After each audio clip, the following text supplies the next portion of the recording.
Pues sí, señores, a veces no podemos hacer los viajes que Juan Adrada nos propone en el programa Vivir Viajando, pero al menos nos dejamos llevar a través de la imaginación, le escuchamos con atención, conocemos todos los detalles y además de viajar, ampliamos un poquito también la cultura general de otros países, porque además de los lugares exóticos, bonitos, paradisíacos y a nivel gastronómico que podamos conocer, pues también aprendemos un poco de la cultura de las gentes, de los lugares a los que Juan nos transporta.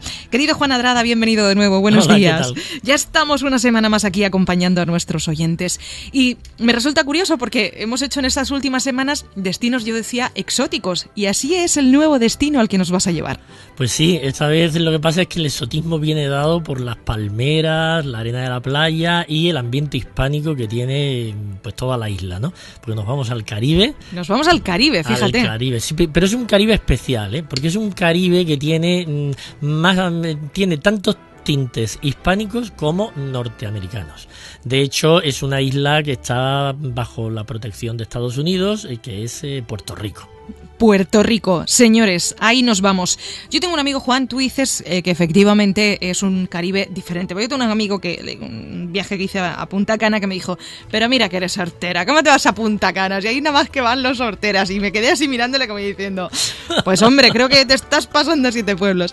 Es diferente un Caribe de otro, o sea, una parte del Caribe a otra parte. El Caribe es que además es muy diferente de un sitio a otro, porque el Caribe tiene influencias de todas partes. Date cuenta que ahí, además de la aportación africana, que es muy evidente, por ejemplo, en islas como Santo Domingo, donde está República Dominicana y está Haití también, tienes por otro lado mucha aportación francesa, inglesa, norteamericana, española, ahí hay de todo. Todas las colonizaciones pasadas han pasado por el Caribe, con lo que el Caribe es exótico culturalmente porque es el producto de la mezcla de muchas culturas distintas. Eso en Puerto Rico se ve muy bien con lo que es esa típica estampa norteamericana que tienen todos los estados norteamericanos, Estados Unidos, ¿no? Pero en medio de todo ese ambiente en el que tú te ves pues las típicas banderas de barras y estrellas, todo muy lujoso, todo muy bien organizado, es decir, es una sociedad muy americana en ese sentido, muy bien organizada, pero el ambiente es completamente hispánico y te crea una mezcla extraña, ¿no? Que es difícil a veces de entender, pero es un lugar muy bonito de visitar y se puede visitar tanto directamente porque hay vuelos directos como también como destino de un crucero, ¿no? Que es como nosotros lo visitamos. Uh-huh.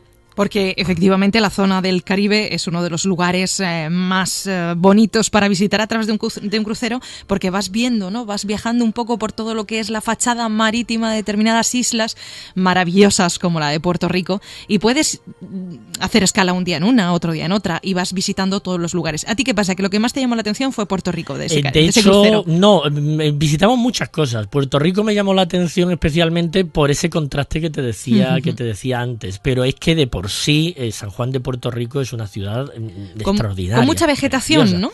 Tiene muchísimos parques naturales. Toda la isla está llena de naturaleza y por supuesto de playas. Es un sitio fantástico para hacer surf. La gente que sea aficionada a hacer surf, que nosotros aquí en Alicante no lo somos porque el Mediterráneo no da las olas no da las olas que hace falta. Pero quien sea aficionado en Puerto Rico se va a encontrar uno de los auténticos paraísos del surf. Pero aparte de eso es que la isla guarda tanto encanto, tanta historia de la época hispánica que de hecho ha sido declarada Patrimonio de la Humanidad por la UNESCO y está protegido todo el patrimonio de San Juan. Y Juan, porque yo recuerdo en ese viaje que te comentaba al Caribe que me decían, uy, pues ahí hay unos morenos guapísimos, no sé cuánto, los típicos mulatos del Caribe. Yo no vi ni uno en la República Dominicana, ni uno, cero. No, la verdad es que hay a veces se esconde. En Puerto Rico pasa igual, sí, los morenos y las morenas guapas ¿existen de verdad? Sí que existen, claro que sí, pero sí que es cierto que en Puerto Rico, por ejemplo, al haber tanta influencia norteamericana, pues se nota menos. Y también porque Puerto Rico no ha sido tan colonizado por los africanos, porque no iban como colonos los pobres, iban como esclavos, pero ha sido menos utilizada la esclavitud en Puerto Rico, por ejemplo, que en otros sitios. La herencia hispánica es la que sí que se nota. Es decir, el aspecto del puertorriqueño es hispano. Y además es ese hispano caribeño, alto, guaperas, en fin, de los que son atractivos, ¿no? Y ese pues, es muy curioso, porque ellos hablan una especie de mezcla de español y de inglés que ha quedado con el paso del tiempo, y que es ese famoso Spanglish, ¿no? Con el que muchas veces pues te entiendes como puedes, ¿no? Con lengua de trapo, ¿no? Como los niños pequeños. Totalmente. ¿Y qué hacer, Juan? ¿Qué hacer en Puerto Rico? ¿Qué visitar? ¿Qué comer? Hombre, visitar, por supuesto, la bahía. La bahía, además, es que es evocadora de todo lo que fue la época de los piratas y de los asaltos a los galeones españoles que volvían cargados de oro y que tenían en Puerto Rico, por ejemplo, una de las bases principales. Evidentemente, la bahía de Puerto Rico estaba muy protegida para que todos los tesoros de las culturas americanas eran fundidos, convertidos en lingotes, llevados a España y pasaban muchas veces por Puerto Rico o por lugares como la República Dominicana, por Santo Domingo, antes de iniciar viaje hacia Europa. La bahía está protegida por dos castillos. Uno es el de San Cristóbal y el otro es el de San Juan del Morro. Y claro, en cuanto entras en esos fortines, te trasladas a la época de los piratas. Está lleno de pasadizos, de calabozos, de almenas. Bueno, de hecho, San Juan del Morro tiene 6 niveles de murallas, para que te hagas una idea de lo que tenía, del castigo que tenía que sufrir por parte de los piratas y de los corsarios, que no es lo mismo. No es lo mismo, es verdad. Hay que diferenciar. Hay que diferenciar. El pirata, recuerda que se roba para sí mismo, mientras que el corsario sirve a un señor, ¿no? Es decir, roba en nombre de alguien.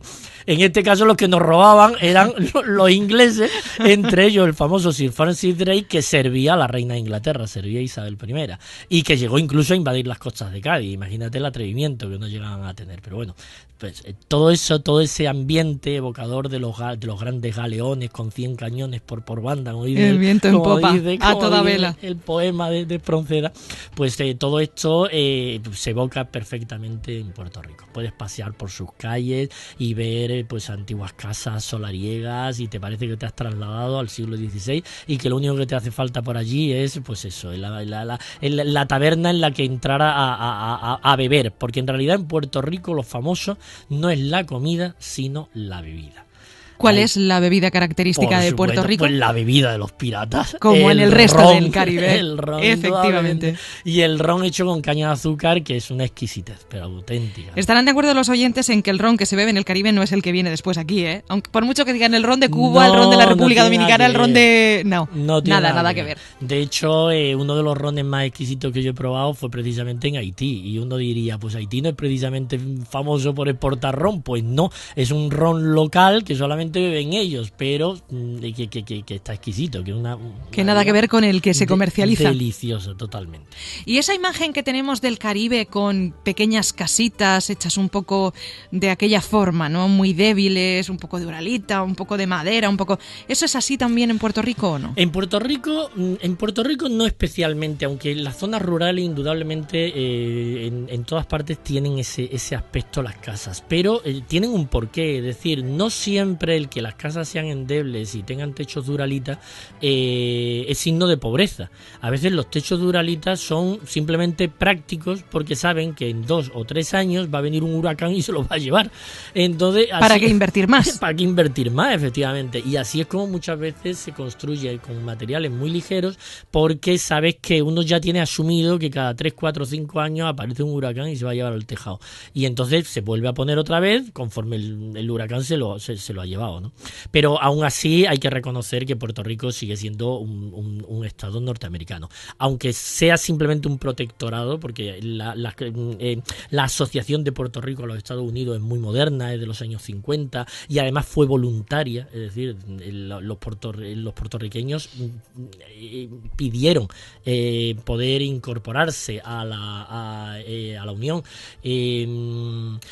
Esto ahora se está cuestionando mucho, es decir, ya los propios propios puertorriqueños que han alcanzado un nivel de vida y un nivel de conciencia, de su propia identidad, pues ya hay muchos que quieren separarse de Estados Unidos. Pero indudablemente a nivel económico la ventaja de estar a la sombra de Estados Unidos pues es enorme. Y no solo no es Puerto Rico, muchas de las islas, por ejemplo, de Islas Vírgenes también están como protectorado de Estados Unidos. Indudablemente estar bajo la protección de un país europeo como Francia o Inglaterra o americano como Estados Unidos es una ventaja allí. Si no te encuentras con países autóctonos pero muy pobres, como es el caso, pues eso, de República Dominicana, de Haití, del resto de islas del Caribe, prácticamente. Y ya no hablemos de Cuba, los pobres cubanos están además ahí apartados, son los apestados del Caribe, pero bueno, así es la política y son cuestiones que nos sobrepasan. Oye, ¿y las playas son verdaderamente como nos las muestran en las postales del Caribe? Son mejores. Y que eso es una delicia, poderte tumbar en esas playas de arena, que además no es arena, ¿cómo te diría yo? Es polvo de talco, o sea, una cosa tan fina, se te quedan los pies blanquitos, pero porque la arena es ¿Te ves las uñas de los pies dentro del agua? Sí, además esa extensión de agua verde que se pierde en la lejanía, y porque haces pie durante mucho tiempo, y entonces al ser tan poco profunda tú puedes estar caminando el tiempo que quieras, y eso le da un tono turquesa, verde, azul, esos azules preciosos. Bueno, es maravilloso, ¿no? Y ya pues, te tumbas al pie de una palmera y te olvidas de que el mundo existe, eso está claro. Ahí te quedas completamente extasiado y no es para menos. ¿Y de gastronomía cómo andamos? Pues bien, pero es muy monótona como casi toda la comida americana. Es decir, si quieres comer bien, te tienes que ir a restaurantes que no te puedes permitir, y lo que te van a poner son exquisiteces, es decir, las tontunas de siempre. El resto de la comida es la típica comida prefabricada, tipo pues hamburgueserías y cosas por el estilo, con lo que no es un sitio especialmente atractivo para quien busca el turismo gastronómico. ¿Alguna cosa más que destacar antes de finalizar, Juan? Pues en realidad no, pero sí que no dejen de tentarse por un destino que es poco conocido. En realidad lo que hemos dicho de Puerto Rico se lo podemos aplicar a casi cualquier isla caribeña, con lo que visitar, por ejemplo, Barbados o Bermudas o Puerto Rico, Antigua, Tortuga, no sé, hay montones de sitios que explorar. El Caribe es inmenso, lo digo porque normalmente quienes viajamos desde España al Caribe vamos casi exclusivamente a Punta Cana o a Cuba o a Cancún. No, pues hay un montón de sitios más por descubrir, así que ánimo y a disfrutar ¿Y de precio nos va a salir muy caro Puerto Rico en comparación con, por ejemplo, esas otras islas que están mucho más explotadas turísticamente y por tanto puedes encontrar un viaje más asequible? No, te voy a decir por qué, porque claro, todo lo que es masivo tiene la ventaja de que se organizan vuelos charter, los hoteles son muy asequibles, los grupos van en grandes oleadas de viajeros y entonces todo eso abarata mucho los costos. Evidentemente, viajar a otros lugares siempre implica el que tienes otros precios en billetes de avión y otros precios en hoteles. Pero aún así uno se lo puede permitir, es decir, no es algo en lo que tú digas es que solamente voy a poder viajar aquí una vez porque esto me va a salir por 2.000 euros. No, es mucho más. O sea, no es como el viaje que hicimos la semana pasada a Bangkok. Cuando fuimos a Bangkok en business, ¿no? Bueno, si te vas en business a Puerto Rico o a cualquier lugar del mundo te va a costar lo mismo. Pero bueno, yo creo que todos nos adaptamos a viajar en turista, que es lo que más nos gusta. Y además nos ir lo podemos... estrechitos ahí en medio del nos encanta. Es lo que nos vuelve locos. 6 o 7 horitas metidos en el avión y además sin fumar, sobre todo para los pobres fumadores que ahora están castigados por todas partes. Pues Puerto Rico ha sido el lugar paradisíaco que hoy hemos visitado de la mano de Juan Adrada, quien vuelve la semana próxima aquí para comenzar con ánimo y con imaginación esta presunta cuesta de enero. Así que Juan, te veo pronto. Muy bien, muchas gracias. Feliz semana. Adiós.